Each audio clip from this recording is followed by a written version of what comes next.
ikiremwa muntu ikijiji cyaco gishobora kugenda ku mpande zine z'isi cyangwa ku majuru cyangwa ku masi atandukanye no gutora inkuru no kuzizana kuri uwo muntu nyene ico kijiji munyuma uwo muntu nyene ikijiji agashobora kumenya yuko hariho inkuru runaka ivuzwe. Hari bamwe baba baruguruwe zimwe muri kode zo mu mubiri bigatuma abo bantu bashobora kumenya ikibazo kiba kiriko kiraba haba mu muryango, haba ku bariko barabavuga cyangwa ku bariko barabaronderera inabi. Agashobora kumenya ati hari ikibazo kiriko kiraba. Akarorero, uno munsi murazi yuko umuntu naho yoba ari muri Amerika yoshobora gutanga ifoto yiwe, mu nyuma uwo muntu aba ari hiyo mu Burundi agashobora kumenya ati uwo muntu ameze uku kandi ugasanga baranamuroze no kumuroga. Ibyo bintu musanzwe mubizi. Nguko ngene bikora. Ifoto y'umuntu imaze kubonekana, izina ry'umuntu rikabaho, cyangwa bamwe bakaraba ifoto gusa, ikijiji cyo gwiwe cy'uwo muntu kica gitegerezwa kuvuga inkuru z'uyo muntu ku gatwe kiwe, kavuga ati uyu muntu ari uku nuku afise ingorane iyi aragwaye cyangwa ntagwaye, abaramuroze cyangwa ntibamuroze, cyangwa afise urukinguru nyabaki ntashobora kurogwa, ntashobora kubwira nanake. Abo bantu barashobora kumenyana. Bamwe rero bararabwa, umuntu akakubwira no uyu muntu ntiyurirwa, oya. None ni rimwe ni kabiri mugenda ku bantu bamwe mugiye kubavuza, umupfumu akakubwira ati jewe mugabo oya uyu singeza singeneye gupfa, ibi bintu kaye mutware ku wundi muntu. Ni kukubera ko ibi bintu birarutana. Iyo mubwiwe rero ibyijiji, hariho umuntu yaca avuka afise imizimu y'umuryango wiwe y'abantu bari bakomeye ku rugero rwo hejuru, ugasanga bari abantu bari baragwanije amabi barayanesha, baragwanije abarozi barabanesha, baragwanije abantu b'abashenzi barabanesha mu kubaho kw'iwabo. Ariko ugasanga umuntu hariho ivyo yabuzwa kuza kugiramo, ugasanga nubwo ameze uko, bamwe mu miryango y'iwabo batanguye kumwita amazina. Yo ujya muhungu n'umurozi, ujya muhungu nuku, ujya muhungu ari uku. Ugasanga amajambo menshi ariko aravugwa, uwo muntu agacatangura kwitwa umurozi, agatangura kwitwa amazina atandukanye.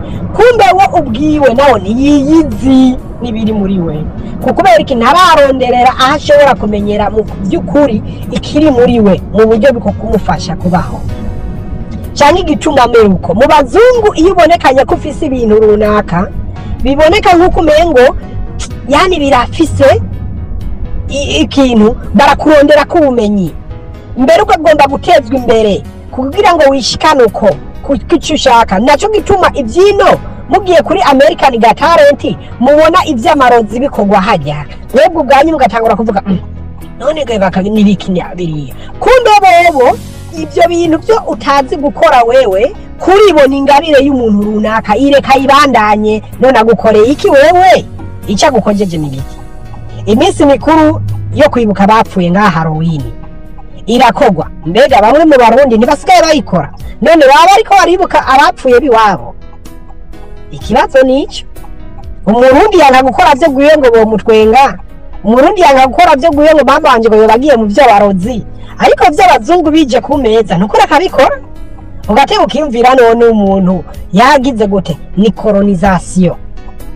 Niyo colonism cyangwa inyuma y'ubukoroni habaye igikorwa kinini cyane cyo gukoronika abantu mu mutwe.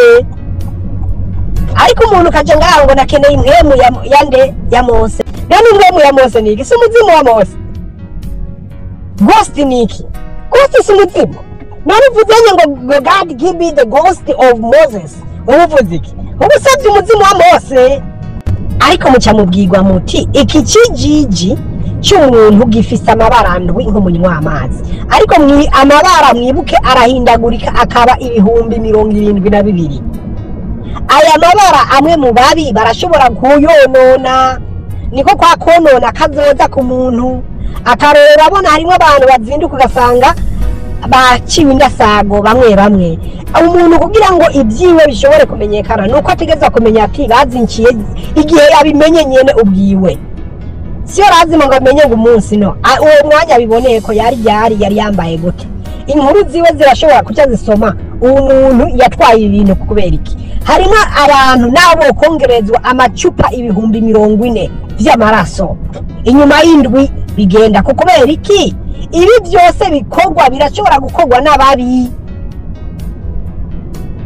yana barozi barashobora gutora amaraso yo gwawe bakayongereza wiwabo mu buryo bw'ikirera byo nkamwe mu mbago exam roti ugasanga ibyo babigena mukire nabo kongereza ibyumu byose yakaguma genda abandi bagatwagwa imishatsi ugasanga baratwara ubumenyi bw'iwabo batazi akazindi bagasanga bamumoye ariko umwanya abibonye ategereza kuvuga ati ndabibonye ryari nambaye impuzu nyabaki mu nyuma izina ryanje nirinde hama nitwa ngwi hama ndahe ako gace kabamo inkuru ziwe zica zisoma zikamenya ziti bagutwaye kubera iki niki kuko mwibuke mwebwe mw'abanyafrika mugwanya byiwanyu ariko ibyiwanyu byarabafasha yamara haje by'abandi bantu mukagomba kuca mubishira imbere kandi bitabaraba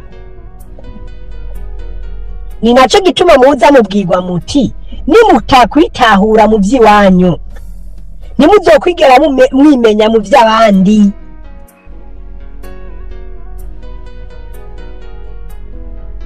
nimuzigera mwimenya mu by'abandi ikijiji rero kirashobora kugenda ngaho mu Burundi kigasoma inkuru kikamenya hariko habiki uyu muntu ariko arakurondera ariko agomba kugukorera harimo umuntu mugomba kugenda kumukorera ububi mukaca mumenya arabimenya akacavaho mugombye gukora iki akaca bimenya akacavaho mugombye kugiruka akaca bitahura ibyo byose byababwira ngo iki nujya muntu ibyiwe byaba bitomoye na cyane mu kijiji harimo n'ubundi nawe baba baracoronye agize aravaho ntiyakubitwa icyo kijiji yo kiri kugahana inkuru n'impemu yawe mu ijoro ubona nka video rero harimo abarota mu buzima bw'iwabo yani ntibamenye na good morning yani ntibibe n'ikintu na kimwe mu ndoto ariko ugasanga bobo code remix yiwabo iri ku bicuro ugasanga kira ko cyuzwi igicuro ni hashobora kumenya inkuru ziwe hari n'uwundi muntu asitara hari n'uwundi muntu abwigwa.